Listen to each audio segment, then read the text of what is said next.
Welcome back to Shit Creek Survivors, where we share stories of resilience, tools that build resilience, and most importantly, the hope that reminds us that we're never alone in the journey. Today, Dennis and I sit down with Michael Esposito, who's an executive coach, keynote speaker, and the host of the Michael Esposito Show. Michael helps leaders and founders communicate with impact while staying authentic. In this conversation, we explore how vulnerability, authenticity, and showing up as your true self in every area of life can build resilience, leadership, and personal growth. Let's dive in.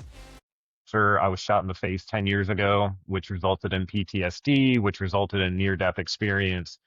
And I found myself in a shit creek, and I didn't know how to get out. I didn't know how to ask for help. I didn't have the right tools, and I was lost, like absolutely lost. And but over time and therapy and medication and all this kinds of stuff, I was able to kind of get myself moving.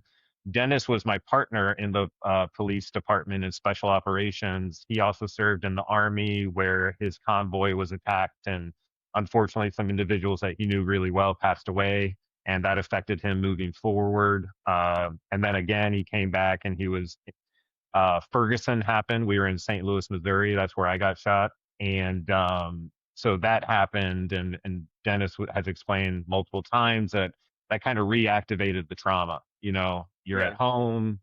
You're at home. You're supposed to be safe, and all of a sudden everybody's against you again, publicly, and you know, being spat at and all that kind of stuff. It's like, man, mentally I was like back in a war zone again in a way, and it just trauma coupled with trauma, as Cam has also said. But the whole point of the podcast is we keep each other accountable. We share some stuff, and hopefully somebody reaches somebody and they hear some resilient stories and some resilient tools, and it helps them through their day too. And it has, because we've gotten feedback from people that watch. So, you know, helping each other and helping one person is all counts, all that matters.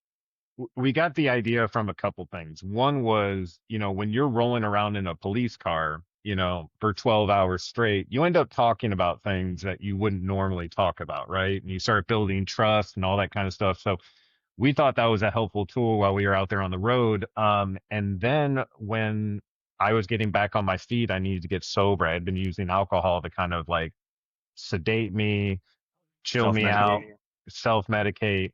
And I needed to get sober, and that was really, really hard. And I had to learn a lot and kind of break my ego along the way. But I was amazed when I first went to an AA meeting, you know, hat all the way down. If I could have sunglasses on, I would. I was sitting in the back. And then I'm hearing people say stories about things they've done that I would never say, ever. You know, I mean, my ego would not allow it. But then I started hearing stories, and I was like, I can relate to that. Or actually, that's a good point. And I started catching all these gold nuggets, and I was like, why don't we normally talk about this? This could literally be a class in high school, you know, like self-accountability, controllables, uncontrollables, apologizing for the things that you've done, you know, figuring out how to serve something bigger than yourself and all that kind of stuff. And it was a long process for me. You have to find a higher power in AA. And I could not contact God. I didn't believe he was there based on everything I had been through. And I had childhood trauma that was now re-stimulated because I was going through PTSD for something else, and trauma couples with trauma. And, you know, it was just crazy that, you know, we go through these things, and for whatever reason, we don't think it's fair. And I was a victim for a very long time, but nothing changed until I was willing to do the work, you know, actually decide that I was going to do it for me. Because unfortunately, especially in those moments, I was pretty selfish, and I didn't want to get sober. I didn't want to live even for anyone else. But I got to the realization that I literally survived being shot in the face, and I'm about to kill myself with alcohol. And it really kind of, I don't know, it grabbed me. It made me go to work. You know what I mean? It made me go to more meetings. It made me kind of want to get better. And we do have alcoholism in our family. So I really didn't want to be like put in that category, you know, of You're like Scottish. Yeah, I am Scottish. full blood, you know. That's not alcoholism, that's tasting. Yeah. Exactly. And so that's where we kind of came up with the idea. Shit Creek Survivors, stories of resilience and tools for resilience, right? And that way, we hope that by scattering these seeds, anyone they land on has the potential of it becoming something very positive in their lives. You know, at least knowing that someone else is out there struggling and trying to get better. And it turns out that's life. You know, we constantly think, you know, everyone else has it right. And we're looking on the other side of the fence, which appears to be greener, but it's not. We're almost focus so much on what's going wrong that we can't see what's going well. And Yeah. so that's where we came from. I like So your shirt, by the way. Be the good. It's good. Good message. Thank you. Absolutely. Yeah. You know, the last time somebody said they liked my shirt, they gave me that sign. I was wearing a shirt that said "Mindset is everything," and she was like, "Oh my goodness, wait right here!" And she came back and she had that. She had this sign. She was giving it to her salespeople. that's So, amazing. Yeah. I don't know if you have a sign that says "Be the good." Well, Not yet. I have a shirt that says "Be kind," and the B is BEE, like the bee, because Yep. but it had a backstory as well to it. But with my I- wife's brother-in-law. I have that too. To be kind.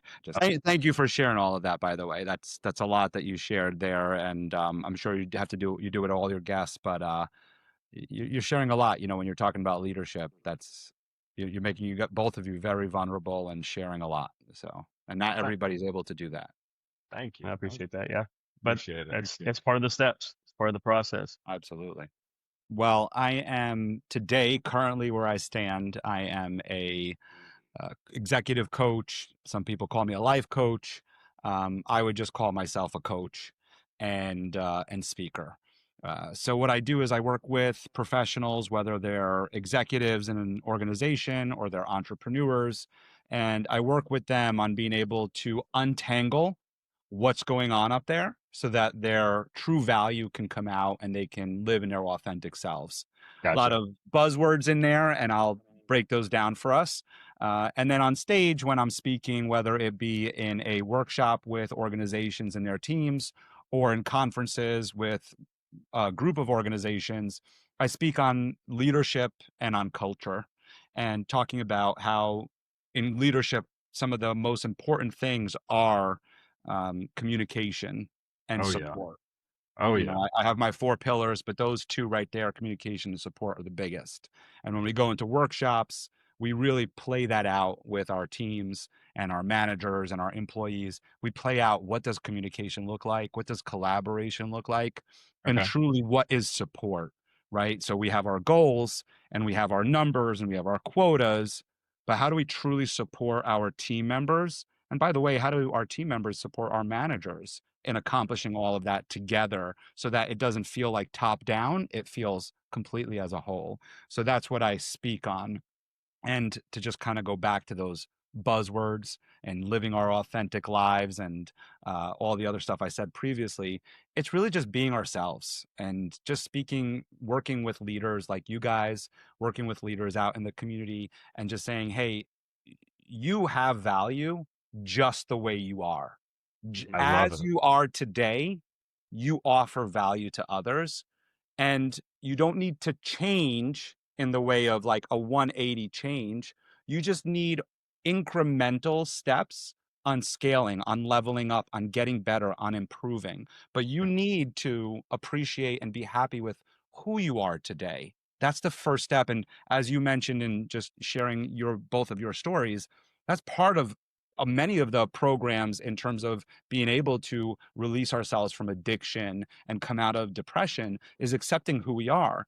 And Yeah. executives and entrepreneurs and community leaders all struggle with some of the same things of, I need to be better. I need to level up. I need to change who I am. I need to do all of these habits. I read this book and I got to do all these things. And the answer is yes, we all seek improvement and we all need to improve. But Yeah. first, we need to accept ourselves for who we are today.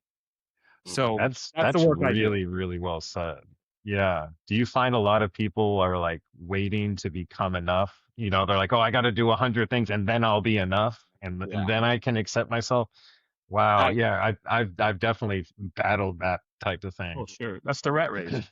Yeah. That's the rat race. Absolutely. Yeah, I have a friend who we were just talking about, and I don't want to share too much about this person, but they were comparing their numbers to somebody else's numbers. They were saying, I'm at X amount and this person's at X amount. And I said to them, that's great, right? It's great that you can acknowledge where you are and you can strive for that person. But when you start comparing yourself to that person and looking at yourself as exactly what you just said as not enough, you're not doing enough. Now you're doing yourself a disservice. You need Yeah. to recognize where you are, how you got to where you are, set aspirational, tangible goals. They could be BHAGs and the big, hairy, audacious goals, but you need to set those goals, recognize what they are and recognize that they're goals, but you're not comparing where you are right now to those goals or to those people. Right. What do you say, Dennis? Comparison is the thief of all joy. Yeah, comparison is a thief of joy. And then also, if you want to get out of a hole, you climb a ladder one rung at a time. You don't just jump out of the hole. So you were just saying incremental that. changes. That sounded just like a ladder. Yeah. Love that. Absolutely. And I love your question, and it really caught me. What if you could be who you are everywhere you are? And Yeah. it sounds beautiful, but it is really hard. It is, Pride messes you up on that one a lot. Or me, it does. and I think sometimes like even a basic feeling of safety. Sometimes like you just give up who you are and your authentic self to blend in. And what you're doing, I found out, is you're almost like sacrificing self to blend in. And then you usually don't receive what you think you're going to receive. And now you've basically, in some cases, given up moral standards to blend in with a group. And then you're just as guilty as everyone else. You know what I mean? There was no actual traction to it. You just wanted to be part of the group and be accepted because you're worried about who you are. Does that make sense? Yeah, and that's also what leads to a lot of anxiety, a lot of stage fright. Imposter syndrome is the big word. So many people come to me and they're talking about imposter syndrome, or I deal with a lot of public speaking, a lot of communication type of clients, and it's anxiety, getting on stage and all this other stuff. And the reason for it, the base to it all, is that you are trying to be someone who you may not be. We're faking it till we make it kind of ideas, right? Nothing wrong with stretching ourselves and working towards becoming a more polished speaker and working towards that. Nothing wrong with that. And there's gonna be pressure there. Anything that's worth going for, there's gonna be a little bit of pressure, a little of anxiety, but that's performance anxiety. That's very different to imposter syndrome, which is the fear of being found out. And so when we're faking, when we're making believe we're someone else, or we're showing up as someone else and we're not showing up as our true selves, now we're worried that, oh no, Cam's gonna find out who I really am. Oh no, Dennis knows. He knows who I really am. And so when I'm speaking right now, Dennis is going to call me out any second now. And so the nervous energy starts piling up. The anxiety starts piling up. And so that's why I say that. Like, what if you could just be who you are everywhere you are? And to the point that you just made, Cam, I was on a walk with another client. By the way, I've worked on this for myself too, in terms of my business, in that I knew I didn't want to be a suit and tie behind a desk coaching people. I knew that I wanted to work with athletic people, people who enjoy the outdoors and like activity. And so when I set up my coaching calls, they're typically a walk. In fact, that's my next meeting is we're going to go for a beautiful walk out in the Hudson Valley, New York here. That's where I am in New York. We're going to go for a nature walk and talk about what she's got going on. So this gentleman, we were on a walk. We were on a hike, actually. It was a really nice day out for a hike. And we were talking about it. And he had just been asked to resign from his position. And we were having the conversation about him getting a new position. And in the conversation, I asked him, well, what are your values? And he mentions his values to me. And I said, in the last position that you were asked to resign from, did you live in those values? And he said, actually, I didn't. And it's why I had to resign. Could you imagine that the reason why he had to resign was because he was placating to his higher ups and doing what they were asking him to do, all knowing that he wasn't living inside of his own values, therefore not being his authentic self. And so in our conversation, I said, now you have this opportunity for a new position. Let's live into those values, right? Because it's better to not get the job and be in your values. It's better to get the job and live in your values and be terminated. Like, I rather that every single day of the week to do and to live as who I am. And you could tell me, Michael, I hate you. Michael, you're fired. I don't want you as our coach. I don't want you on the stage, but I'm living in my values versus I'm living as someone else. And then you're rejecting me. It's like, oh, wait, no, wait. It's like too late for that. The bus is gone, dude. Yeah. Very well said. Very well said. Got to live your authentic self. Because I tell you what, after I got shot and I was laying on the ground because I thought I was dead, you really get kind of like an idea of like, did I do this right or was I living in another way? And we'll all have those moments maybe in the future, but yeah, it catches up with you, especially the longer you go living as someone that you're not. It just chips away at you over time, and like it can kind of bog you down. What you said, Cameron, when you were laying there, if I remember right, you said you didn't help enough people. That was Yeah. one of your last thoughts. You didn't help enough people. That drives forward to this podcast, I believe, as well. Yeah. Yeah. That's incredible that in that moment where your life is fading, you don't know if you're going to make it. The statement that you made was, I didn't help enough people, which really speaks to the servant leadership that both of you have in being, military and police officers and serving the public, that was the question. I'm curious when you came back, right? When you were revived and healed to some extent, obviously this podcast, what were some of the shifts that you made to be able to resolve that within? Well, I right after I got shot, I mean, PTSD it showed up, and it doesn't make sense because I thought it would be like 3 months out, 4 months out, 5 months out, and you got like bad stuff going on. I mean, it was all day flashbacks, all night dreams. So I was just drinking, drinking, drinking. I needed more, I needed more, I needed more. And the more I did that, and the pain didn't decrease, the more of a gap I made between myself and everyone else in the world. So I isolated myself, and I also like kind of pushed God away. And so I just got my world really, really small. And it's funny when you make your world really small, you also complain, why isn't anybody helping? So it's kind of like this like mind trick that's going on in your head, and it's Dennis is like, I was calling you every day, man. yeah, exactly. But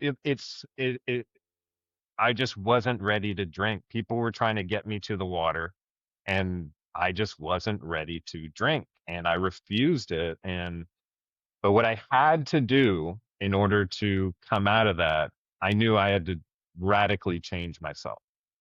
And I had to stop seeing, I had to actually push everyone else's opinions away.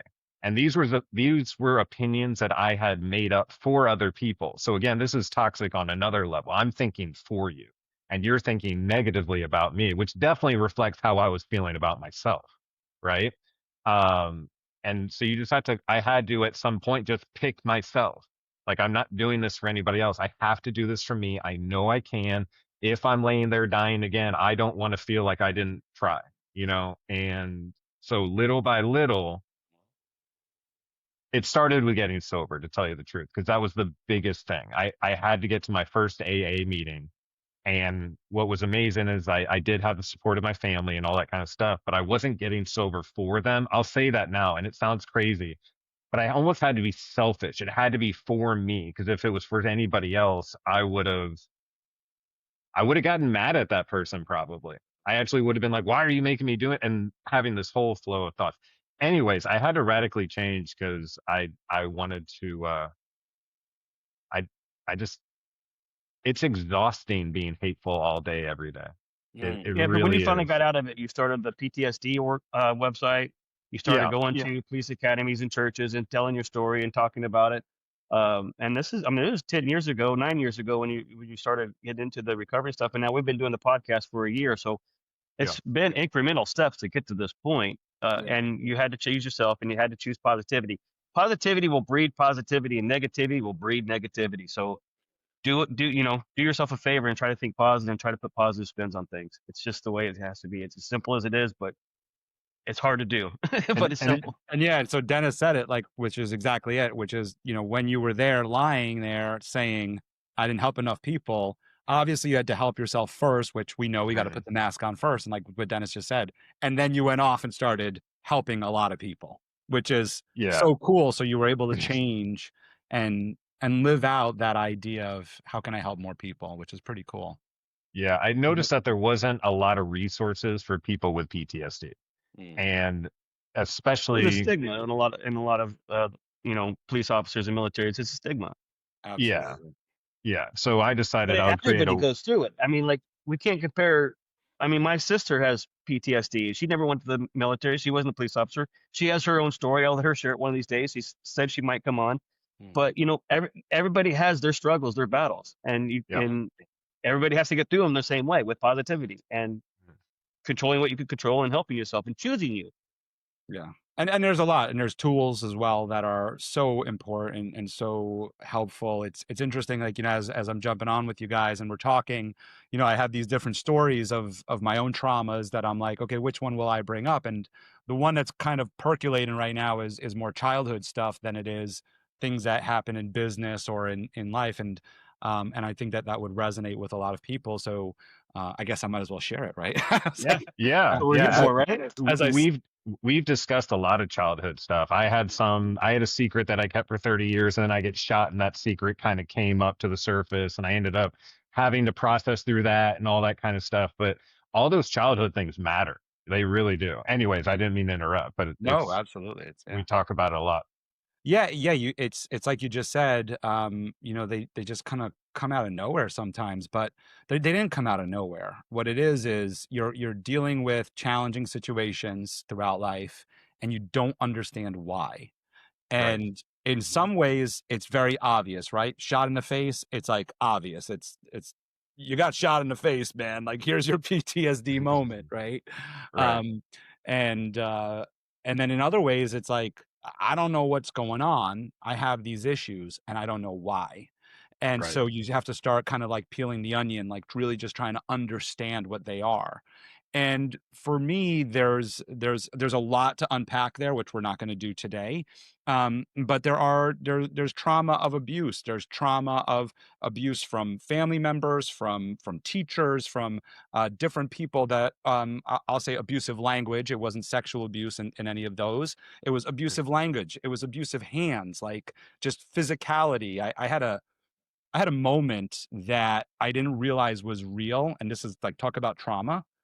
So in fifth grade, something happened, and I put it in the back of my mind, and it disappeared. And many years later, I'm out with some friends. We're in our 20s, and I run into one of my friends from grammar school. And he says to me, "Hey, wow, great seeing you." He goes, "I'll never forget the day that happened." And I went, "Wait a second, what happened?" And he said, "I'll never forget the day that the teacher took your head and slammed it into the blackboard." Immediately, it came rushing back as like, whoa, that was real? And immediately, what came rushing back was a meeting that I had at lunchtime with the principal and that teacher. And I remember it so vividly. I was sitting in the desk. All my friends were at lunchtime or at recess. I was sitting in the desk. She was sitting on the desk, and he was standing over by her shoulder. It's so wild how, like, years it was disappeared in my mind. And then as he said this and validated it, which is huge, validated it that this was a real occurrence, it came gushing back. And I remember her specifically saying, "Michael, you are in enough trouble and you don't want another phone call home." Side note, of course, I was a troublemaker. I did go to Catholic school, so I get a pass. You're right. Yeah. So she said, "You get in enough trouble and you don't want another phone call home. We're going to make believe this didn't happen, and we're not going to call your parents about it. That's And you're going to awful. go back to class as if it never happened." And I went, "Okay, like, I don't want another phone call home. I don't want to get in trouble." Yeah. And so it disappeared. And then this guy, validated that it actually happened. And there were other moments like that in my life, and I'm sure some of your listeners can attest to this, where something happened to us that was traumatic.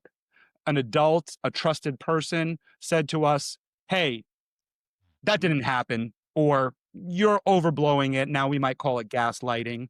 Yeah. You're overblowing it. And so because you're the kid who's labeled the troublemaker, because you Mhm. don't want to get in any more trouble or whatever, you act as if it never happened. Mhm. But then this comes back in life where if we don't acknowledge it and we don't solve for it, like what you said, the healing process, if we don't heal for it, it comes back in other self-destructive ways, which is what Mhm. I ended up doing, being very self-destructive in my drinking. I thankfully didn't get to the bottom, and I was able to. I'm sober today out of choice, Mhm. and I didn't have to go anywhere. I'm appreciative of that, but and also understand where you came from. Mhm. But I was very self-destructive in that, self-destructive in my relationships, and self-destructive at work, and I didn't understand why. And so when we go back, and as an example, which is that trauma there, and I go back to some of those traumas of the abuse, and there were some sexual things that happened that that happened in my youth that were not normal, Mhm. and then you start understanding, oh, that's why I have problems in relationships. Oh, that's why when I drink I do these different things. Oh, that's why when I'm doing really well at work I decide to self-sabotage and Mhm. completely get myself fired, right? You go from rep of the year, rep of the month to fired. How does that happen? This is self-destructive behavior that comes from past traumas that you Yeah. haven't solved for, that you haven't validated, acknowledged, and then healed through process. So Yeah. that's a little bit of mine to some extent. No, yeah. I have wished so many times that I could show somebody like my PTSD. You know what I mean? Like, because you can't see it on you, and especially like you're growing up, you're dealing with trauma, you don't know how to handle it. You've been told by an adult this didn't happen. You're cranking over it so many. Well, anyways, I would have Yeah. been, and yeah, It's that's almost like not you start striving for that chaotic thought process, and that's Right. why. Like if I'm gonna be bad, then I'm gonna be the best at bad. right, Yeah, yeah, yeah, right, yeah. And if you're gonna label me that, watch. yeah, yeah, exactly. Yeah, Exactly. Yeah. So I mean, so in terms of the healing for that, for you, and this is what's interesting too. When we know, like with military, we know there's PTSD. I know that there aren't a lot of resources, but there are some, right?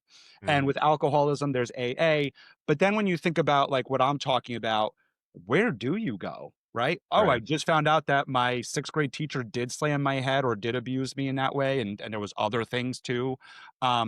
What do I turn to, right? Like, is it a Right. psychologist? Is it where do I go? What are the resources, and how do I want to deal with this, right? Because it's also very uncomfortable, and it's, Mhm. who do I want to talk with about this? And so it's a challenge. But what I will say for your listeners in this moment is, what I'll say to all of you listening right now is, the first thing is, um, just recognizing that it happened, right? So we go back to when I was talking about just accepting yourself for who you are, Mhm. and hey, I got this far, right? I got this far Mhm. with this trauma, and it happened, and now we got to meet it head on. Now we got to Yeah. meet it head on. So maybe it is speaking with a therapist in some way. For me, I did see therapy. I did talk a little bit with therapy, but the thing that happened for me was more of the personal development space. Mhm. Going through courses like Tony Robbins courses and hiring my coach. And coaching isn't therapy. That's not what it is. Coaching is being able to go from where you are today and be able to level up on a different in the way that you want to do it. So it's acknowledging the things that you are experiencing, recognizing them, and if you need therapy for them, obviously seeking that therapy. And if you're actually able to self-heal, if you're able to heal it and be able to move past it, then, that works for you, which is what worked for me, where I was able to, I did a little bit of therapy, but it wasn't really my thing. Um, I was able to do the personal development on, okay, I no longer want to be self-destructive. So how do I get better? And Right. started doing that work of getting better, of improving, of self-development, and working with a coach and going through that with her and asking her some questions sometimes. Hey, how can I deal with this? And her reframing it for me into, well, how do you want to deal with it? And us Yeah. kind of working through that process. That's When awesome. did you learn to start doing the walks, though? The walks? Yeah. Because this is another common theme. Yeah. We had a guest that called it tree bathing. Yeah. But I want to hear yours. They call it what? Tree bathing. Tree bathing. Bathing in the trees. Taking a tree bath. They're walking in the woods. And he wrote a book called 4 Walks in Central Park. I haven't started reading it yet, but I just ordered it and got it in a couple days ago. Anyway, I want to hear your side of it. How did you get to the walks? Well, I don't know if the walks are as well. I think that they are therapeutic. I wasn't seeking therapy in the walks. What I look at as the walks are, rather than sitting on a Zoom and we're sitting and we're talking for an hour, or sitting face to face, we have this beautiful world, and why don't we get out and enjoy it? And we can, if we can solve it on a walk, a bike ride. I had another client, we did a 2-hour bike ride together, and we were going through some technical stuff in his business. We were going through processes and setting up processes for other team members, and we did it on a bike ride. It was incredible. So it's really, I think where the walks come in, Dennis, is that my goal is to work with people who want to improve their selves. When we say mind, body, and soul, I really mean that. Like, I don't say I want you to improve yourself and say, let's just focus on you as a leader. I want to work on improving yourself as everything. How can we get you healthier? How can we get you to feel good about yourself? How can we get out in nature and get in touch with it and really be able to say, so if we're saying to our team, let's do this all hands or this team activity, this team building, and we're going to go for a hike together. Well, what about you, Mr. or Mrs. Leader? When did you go for a hike last? Like, don't make that your first time going for the hike. Make it who you are. So that when you say to your team, hey, let's go for a hike, you can speak to your authentic self and say, I went for a hike with my coach. It was freaking awesome. And all of you need to experience this too. So I think it has a lot to do with that. But I think with your question there on the therapy side, man, the stuff that comes out on a walk, it really, you know what, like when they say it hits different, it really does, because it just allows that natural space to happen in the conversation of asking a question, walking a few paces with no answer, an answer coming, walking a few paces to kind of let that sit. So it really gives a natural cadence to the listening and talking.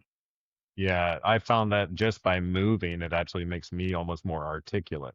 I don't know what it is. Like you were saying, there's a huge difference between sitting across from someone and you're like, I need help. And they're like, when you're moving, you just continuously, it's like you're cranking, you're already doing something. This is what we're doing together. We're walking. And then a conversation seems to happen compared to like forcing it, and making it happen. Because I've even like met with people and we've just gone for walks. We were supposed to talk about something, but we just walked. It just wasn't time to talk about it. I wasn't ready. I was overwhelmed. But getting out there and moving really did help me. Because there was a long period where I wouldn't even come out of my house. I just didn't want to run into somebody I knew. I was embarrassed about who I had become. All this kinds of stuff. And eventually, I found this guy who was trying to help people with PTSD, and he would go on walks with me. So that was like a big thing, going to a public park and just getting out there. And then eventually you prefer it because while you're moving, you're thinking, I don't know. Well, you're actually embodying the idea that we talk about all the time on here as well, is just changing your perspective, changing the variables. You're literally changing your perspective every step of the way on that walk. Yeah, that's true. And while you're and while you're walking, and like what you just said too, in terms of like, say you set out for that walk to say, let's solve this problem. And you say to the other person, hey, let's work on this problem. Okay, awesome. Or you hire a coach and you want to work on this problem with them, and you start walking. And like you said, and you're like, you know what, let's just start walking. And 10 minutes in, nobody's spoken. And 20 minutes in, nobody's spoken. But what's happening is that you're working through it in your mind and you're kind of solving your own problems, which, by the way, back to coaching, that's really what coaching is. Like when I know when I'm going through something deep, when I'm going through something that's challenging or anxiety or stress producing, when I call or text my coach, I'll say, hey, and shout out to Merritt. I'll be like, Merritt, I need you to ask me 3 powerful questions. I don't need her advice. You don't need anybody's advice. What I Right. need, because we have the answers within us. That's what we do as coaches. We recognize that you have the answers. You know how to solve your problem. You just need the prompts. You need the questions to get you there. So I'll say, I need 3 powerful questions from you. And we'll get on a call and she'll ask them. And all she does is ask the question and hold space. So back to you in that walk, it's probably very similar in that maybe you made the statement and that other person just held space for you. They're just there walking the pace with you. You know they're there. You know the support is there. Like back to support with leaders is Yeah. that it's like open door and allow them to just sit on your couch without you going through the numbers. Just allow them to sit on the couch. It's the Yeah. same thing. It's just, you know, they're there. And if you need to speak, you will, but you're working through it. You're talking through it. You're figuring it out. You're solving the problem to where, like you said, at the end, maybe it was a handshake or a hug. You were like, oof, that felt good. Yeah. Yeah. It's really funny. How do we say it sometimes? It's the ministry of presence can do a lot, especially for someone who's going through it, because they don't even know where to start, talking about it, and they don't want to talk about it. They just want it to not be happening. So just to sit down with a person like that and just like you said, hold some space, be a listener, be there, that's amazing. And it's so funny how we all need that, but we pretend that we don't. Like we're encouraged to be like, I don't need your help. Get away from me. Like that sort. Well, this is something that we're taught. We're Is it? taught that because think about it when a young child cries. What's the first thing? Oh, don't cry. Don't cry. How can I console you, right? Or someone passes. Oh, it's all going to be better. It's all going to be better. Don't worry. Don't worry. So that we think that we're consoling them. And what we're doing is we're telling them, don't feel bad. Don't have those feelings. So we're being very black and white about feelings. Whereas it's really accepting those feelings. And you know that in AA, it's accepting that anger is an emotion. Sadness is an emotion. Just like joy and happiness are emotions. Joy and happiness are more fun. Unless you listen to alt rock, and that's also kind of fun to get down there, but that's a whole different podcast.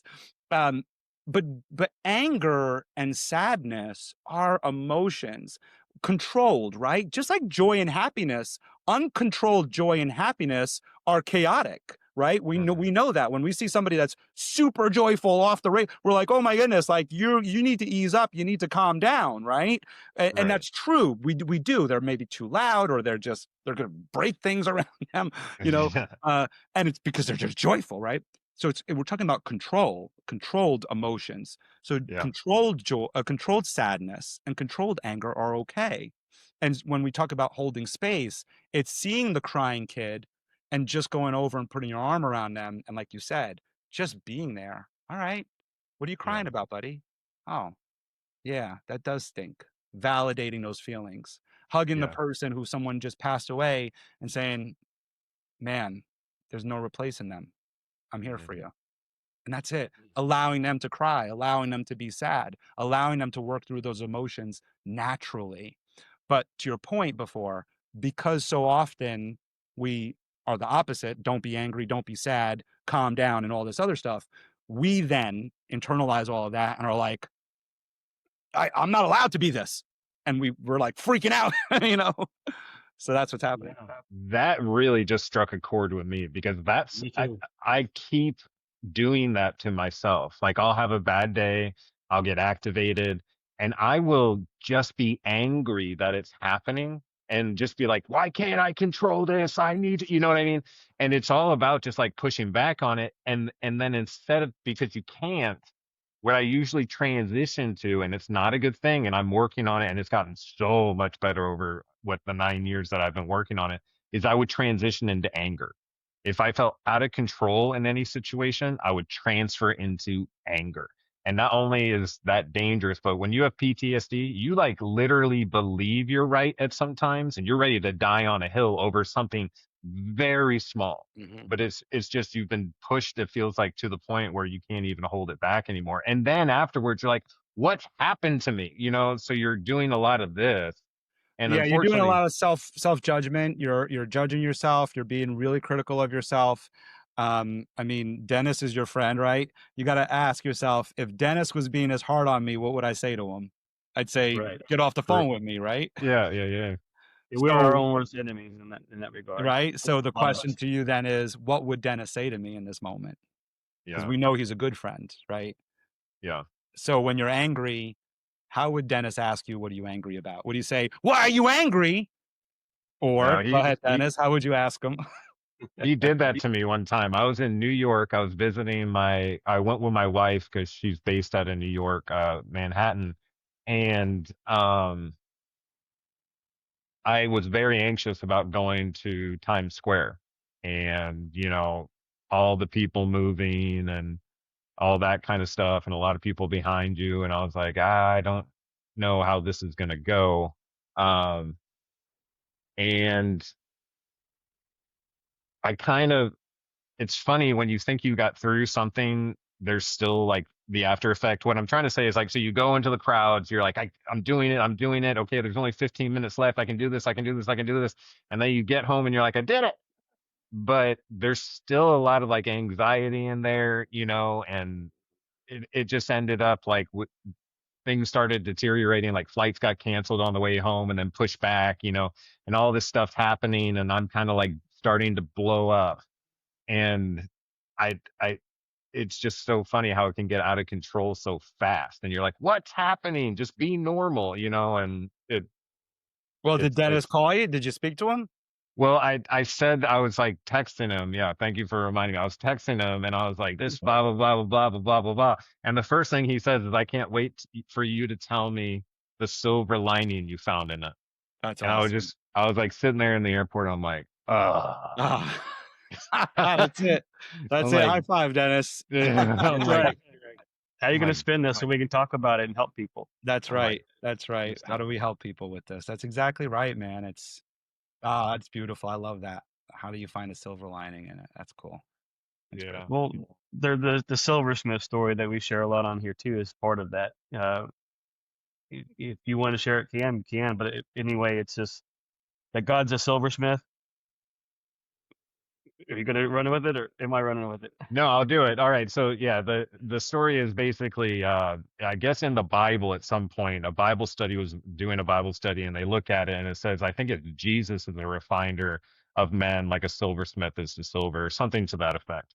So the lady was like, I got to figure out what this means. So what I'm going to do is contact a silversmith and kind of watch his process. She goes, she watches, she doesn't tell him what she's like kind of researching, but he's explaining the steps. I'm going to take this piece of silver. I'm going to put it directly in the middle of the fire where it's hottest. She asks, well, couldn't you put it on the edge or close to it? He goes, no, it has to be in the hottest part of the fire because that's where all the impurities are going to get burned off. And she's like, oh, okay. Um, and then she noticed him staring directly at it the entire time. And she's like, couldn't you just set it down for like 5 minutes and then come back, like a timer? And he's like, no, not only uh, can I not walk away from it, but I can't take my eye off it because if I heat it past a certain point, it will be damaged beyond repair. And she goes, well, when do you know to pull it out? And he says, that's easy, when I see my image in it. So it's the idea that sometimes, Jesus or God will put us through situations not as a punishment, but as something that is going to refine us, something that's going to actually make us stronger, build us into something better and even more useful. And then when we stop going through the pain is when he finally sees his image of him in us. And we just thought that was kind of a cool way Yeah, to That's say what it. you're looking for. The silver lining is referring to that. that's right. Yeah, and I mean, one of the questions that my coach asked me early on, and I now ask myself all the time, and I guess I'm at another level now to where I don't have to ask myself this as much anymore, which I just realized in this moment here. So that's kind of like, yay, celebrate the wins, Michael. Is how is this happening for you? Is anytime that we're going through something that's challenging, that's painful, how is this happening for you? And here's something that's cool. I go to the gym. I love working out. I love exercising. And I was just speaking with somebody about this recently. We were just talking about what we're talking about here, which is challenges and how hard they are and how they suck and how it sucks when something gets in my way and blah, blah, blah. And I was like, Right. we're at the gym right now, right? I'm like, we're at the gym. And he's like, yeah. And I'm like, this is what's so cool about this conversation. And same here. I'm like, why are we here? And he's like, to lift weights. And I'm like, yeah, cool, right? So we lift weights, right? Do you just lift weights that are light and easy? No, that doesn't do much, right? He's like looking at me like, you're silly, dude. And I'm Right. like, yeah. So we don't, right? So let me stop playing silly here. We lift weights that are heavy and that are hard, right? Yeah. For every category, no matter if they're 15 pounds to 130 pounds, whatever you want to lift, right? The point is that we're coming to this place, we're paying to come to this place, Yeah. right? To walk in, put on our cool t-shirts and gear, and to lift things that are heavy.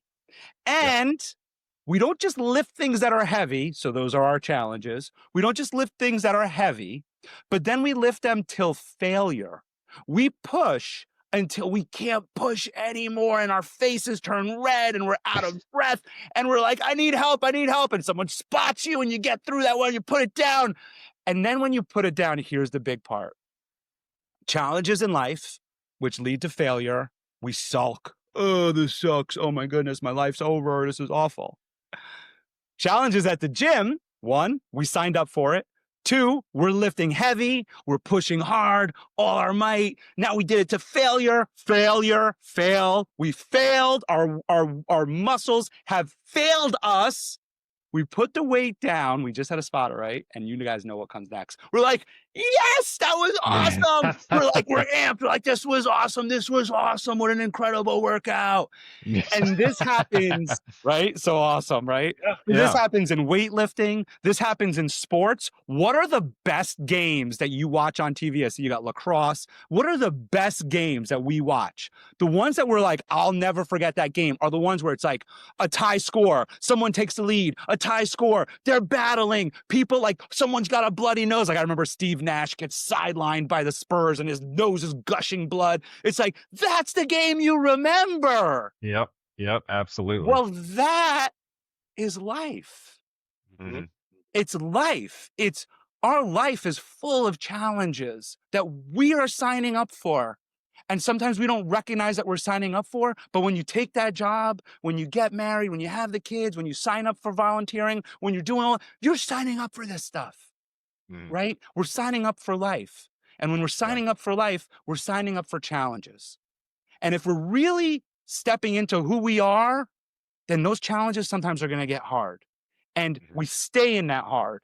And sometimes because we've stretched ourselves past what we're capable of, past what we have any knowledge on, we fail. Yeah. And that is not just the silver lining comes later, but that's an indicator. That's an indicator that we stepped into something that we kind of knew how to do, but didn't really, and we failed at it. And what that indicator does is tells us we need help, right? So the spotter, we need help and or we need to learn more. And so the question is, right, go back to the bench press that I was using as the example. That was a bench press, by the way. I did chest today. When you go to failure and you high five your friend and everything, next week comes rolling around. Do you not do chest again because you failed last time? Right. No, you do it again, right? Yeah. Well, here's the same thing with the indicator in life is that the failure happened. You get the tools, you get the resources, and you go for it again. You go for it differently. You attack it differently. In the chest press, it might be the same because it's kind of like a rote exercise and maybe you put a little more weight on or a little less weight, whatever it is. But in the challenges of life, if you're learning anything from it, which is the silver lining, if you're learning anything from it, then how do you address it? How do you attack it again differently? Yeah. There are challenges in life like flights getting canceled that there's nothing to learn or resources or anything around it, right? But what there is in that moment is, how do I wait for the next plane? How do I use my time in this moment where I have to wait for the next plane? How am I treating the people around me? Am I being kind to the flight attendants who are standing behind the stand there who are stressed out as well? Am I being kind to my fellow passengers who are stressing out? Am I maybe meditating or reading a book or doing something for self-improvement? Or what Yeah. about family? You said maybe you were with your wife. Am I spending this time? Hey, when do we get an hour alone together without any interruptions? Am I Yeah. spending this time with them? There's the silver lining in those moments where we don't have control over them, because in those moments, you actually have control over so many variables of the flight attendant and affecting their day, and the passengers, and reconnecting with your spouse or loved ones. So there's so many different ways to look at this. That's Yeah. controlling the controllables that we talk about too. I Yeah. love it. You get it, man. You Yeah. get it, brother. That And I was love exactly it. and I love the weightlifting analogy, because you could also say that in those moments where we push to our maximum, those are the moments of the most growth. You walk away from the gym, you're going to be the sorest, your muscles going to get stronger, and actually when you walk in the gym the next time, you're going to be better at it. That's right. So I like that a lot. That makes a lot of sense to me, you know. And we only grow when we're put in situations. We had a guest recently who's actually in jail talking about it, and he was saying that comfort is a lot of times a trap, because he thought comfort for him was, trying to get the house, the car, having the drugs to make him feel a certain way to get comfortable. But then he found himself just cycling in that. And it didn't become comfort, it became a trap. Right. And he's like, how the hell do I get out of this trap? And, it took some time. He ended up in jail, and, he was able to sort it out from there. But it is funny. We're all going through it, and we're all running into stuff that's challenging us. And we're in this modern day of social media where we think that everybody else understands what we don't understand, or, is able to do what we can't do, or has what we don't have. And we just kind of stay in envy for a while, and it's really hard to operate your own life and push forward when you don't have the blinders on, when you're looking at everything else that's going on around you, and comparing and comparing. And I've been so guilty of it, Yeah, and, we all are. and I just really had to go tight with the blinders for a while. It's sobriety and figuring out a higher power. And then it And was like, okay, this worked. Maybe I can help somebody else with it. And then, yeah. that sort of thing. And comfort is good. I mean, comfort is a necessity, right? We need to know that we have a home, and that we have transportation, being a car, and a Yeah. place to live, and safety. We need that comfort, and we need the growth. And you Yeah. don't get Balance growth. is a big key word in life. You have to balance things out. You have That's to it. balance the good and the bad, the comfort, the challenges. You can't be over involved with your anger or your happiness. You have to control it. Control what you control, and keep some balance Yep. and perspective on everything that you go into. And yeah, I always say, just embrace the suck, right? Like, embrace it, Yeah. because you got to embrace the uncomfort. You got to embrace the suck. You got to recognize that if you're trying something new, if you're stepping outside of your comfort zone, which is exactly what we're talking about with that person, is that comfort is good because it's a necessity. It's what we need. We really, we actually, by the way, we can't strive for more if we don't have those necessities met, right? Right. So if we don't have the comfort of a safe home, of a safe environment, and you guys know this as police officers, because that's what you see in the cycle, is that they don't have a lot of their basic needs and necessities met. And so therefore they cannot grow. You need some of that. You need that safety. You need that comfort there that we're calling comfort, right? And then you need to also get uncomfortable. And you need to get uncomfortable in order to grow. So that's what we're talking about. But yes, there are people, and sadly, and those are the people that we try to help every single day. And I partner with organizations to do that. In fact, I'll be running about 5 or so miles tomorrow with a local organization called Family Services, who takes care. They're helping those people who don't have basic needs, Matt, abusive households and all the rest. And I'm running with them for a fundraiser. But what I'm getting at here is that what we have to recognize is that when people don't have their basic needs met, they cannot grow. They can't put themselves in those uncomfortable situations, because they are living in uncomfort. They already are there. It's kind of like when you were in the bottle. It's like you were in that uncomfortable. You're in the bottle. Somebody can't come and tell you, like, oh, you need to learn this new thing. You can't learn anything new. Right. You're here. Yeah. So we have to recognize that too, that comfort is a very important part of growth, is that we have to have those necessities met. We have to have that comfort, and then we can embrace the suck. and then we can get uncomfortable because I can go to the gym, I can work out, but then I know I got the sauna, I got a hot shower, I'm going to come home, I'm going to have a nice meal, I'm going to be able to relax and jump on a cool podcast with you guys. That's a really good Awesome. point. Like if you're living in survival mode, the the idea of bringing new challenges in is like a no-go. It's like no, no, no. But I'm trying I to get live. I'm that. trying to survive. Yeah, absolutely. And Yeah. you work with that survival mentality, and sometimes you don't even realize you're doing it. You know, you just keep everything tight, you keep it small, and you're like, this is all I can handle. And yeah, but And eventually, Dennis, you saw my shirt when I came on, Be the Good. And that's Yeah. that's kind of what I speak to here is like compassion. The three of us, where you guys all are in your lives and where I am now in my life, we have the ability, and you talked about resiliency. We've gone through things, we've gone through enough. We're in a place that's safe, that's comfort, right? So we Mhm. have the ability to give compassion to those people who don't have it. Yeah, The person that shot you, to go that deep, right? To be able to go and just forgive them, give them yeah, compassion, because obviously you had to do that to get to where you are, right? To be able to have that compassion, we have to be able to do that. That's what Be the Good means. It's like be the good is not just be the good for Michael and be the good for hmm my wife and kids. Be the hmm good means provide compassion for those who can't even see their way out of where they are. Hold that hmm space for them, recognize that they're kind of stuck. And until yeah, they can, like you said, nobody can get them out of where they are. They have to do it themselves. Until they can do it, just be compassionate, understanding of them, hold boundaries. Boundaries are very important. I speak a lot about that, is that boundaries are very important. You can't let people cross boundaries, but you can also say to someone, hey, I get it. You're in a tough spot. We're going to have to put cuffs on you, dude. yeah, but but yeah. I understand why you did it and I get it. And I hope things work out for you and I hope you can find a way to get better in your life. But, boundaries, you can't cross them. Yeah. That was Dennis's and I's MO, just being like, listen, dude, Yeah. it is what it is.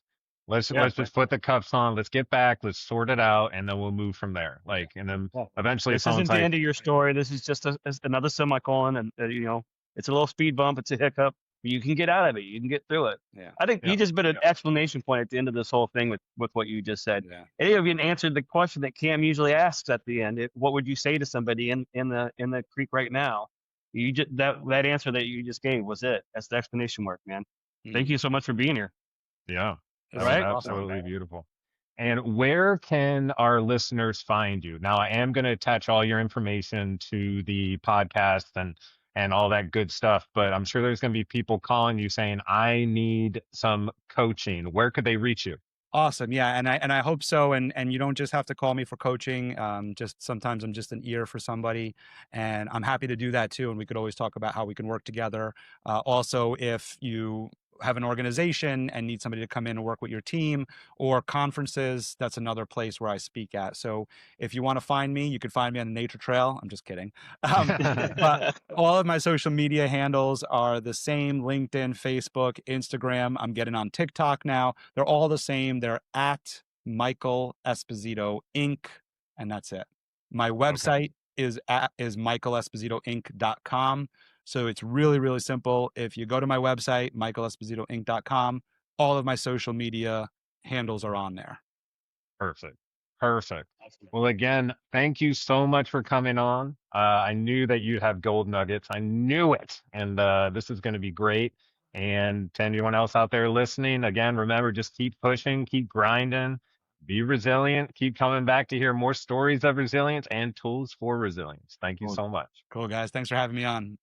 Thanks for being here. Thanks for joining us for another episode of Shit Creek Survivors. If this conversation with Michael gave you hope, insight, or tools that might apply to your life, please like, subscribe, and share it with someone who could use it.